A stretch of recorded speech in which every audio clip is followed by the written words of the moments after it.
정부가 코스피 기준으로 0%까지 낮췄던 증권거래세를 인상하기로 했습니다. 개인 투자자들의 반발이 심한데 코스피 5천 시대를 목표로 한 정부의 정책 의지와도 배치된다는 지적입니다.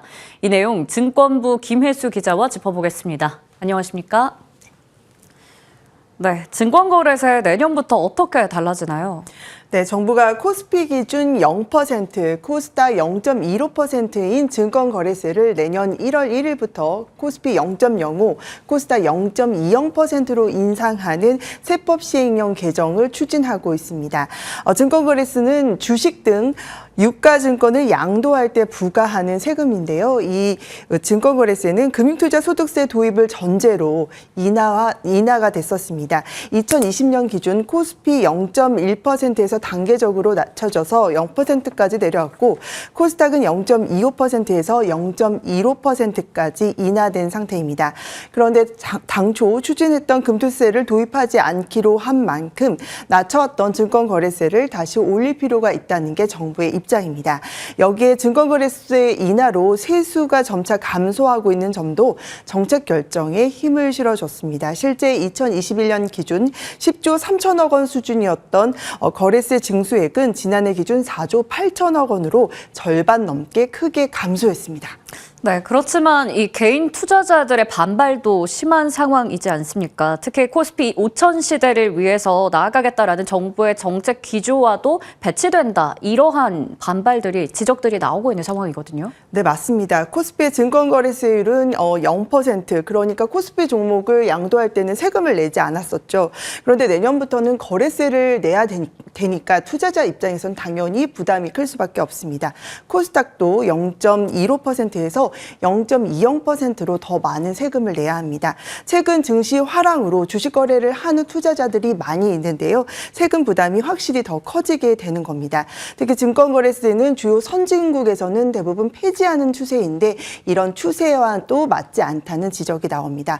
거래 위축에 따라서 시장의 유동성이 줄어들 것이다. 이렇게 우려하는 시각도 있습니다. 네, 앞서 얘기한 것처럼 코스피 5천 시대로 나아가겠다라는 정부의 정책 기조와도 어긋난다라는 지적이 나오고 특히나 지금 정부가 상법 개정, 배당소득세, 분리과세를 추진하면서 증시 부양을 위한 대책들을 속속 내놓고 있는데 이런 부분하고도 상충되는 거 아닙니까? 그렇습니다. 지난달 30일 국회 기획재정위원회는 배당소득 분리과세에서 50억 원 초과 구간을 신설을 하고요. 최고 세율을 30%로 적용하는 세제 개편안을 통과시켰습니다.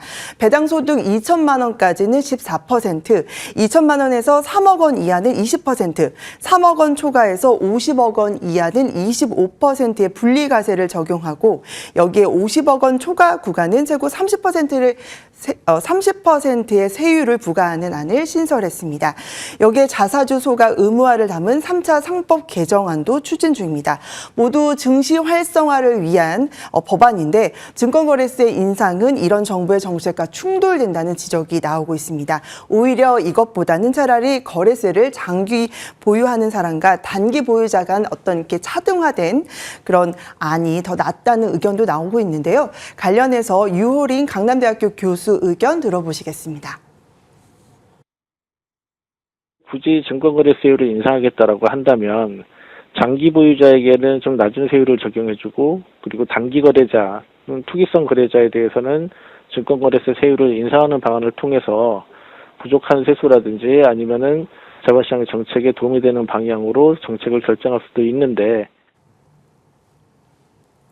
네, 그리고 오늘 정부가 밝힌 세법 시행령 개정 추진에는 이 감액 배당 과세 범위 합리화도 포함되어 있잖아요. 좀 자세하게 소개 부탁드릴게요. 네, 감액 배당은 기업이 자본 잉여금 중에서 자본 준비금을 이익 잉여금으로 전환을 해서 이거를 배당 재원으로 활용하는 방식을 뜻합니다. 비과세로 분류가 돼서 배당소득세 15.4%를 내지 않아도 되기 때문에 세금을 내지 않고 주주들에게 배당금을 줄 수 있는 제도로 꼽혀왔습니다.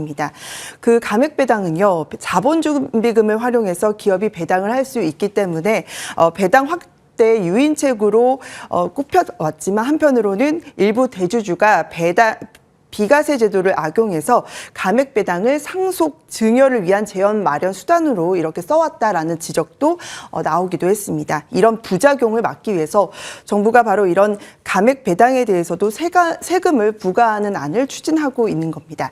이 부분에 대해서는 시장의 평가는 조금 엇갈리고 있는데요. 찬성 쪽에서는 앞서 말씀드린 대로 일부 대주주의 감액 배당 악용 사례가 차단될 것이다 이렇게 기대하는 시각도 있고요. 하지만 결국 과세 정책으로 감액 배당이 줄어들게 된다면 주주 환원 정책도 약화하는 게 아니냐 이렇게 우려 섞인 시각도 나오는 게 사실입니다. 네, 여러 가지 시장의 평가가 엇갈리고 있다라는 점까지 짚어주셨습니다. 김혜수 기자와 함께했습니다. 고생 많으셨습니다. 고맙습니다.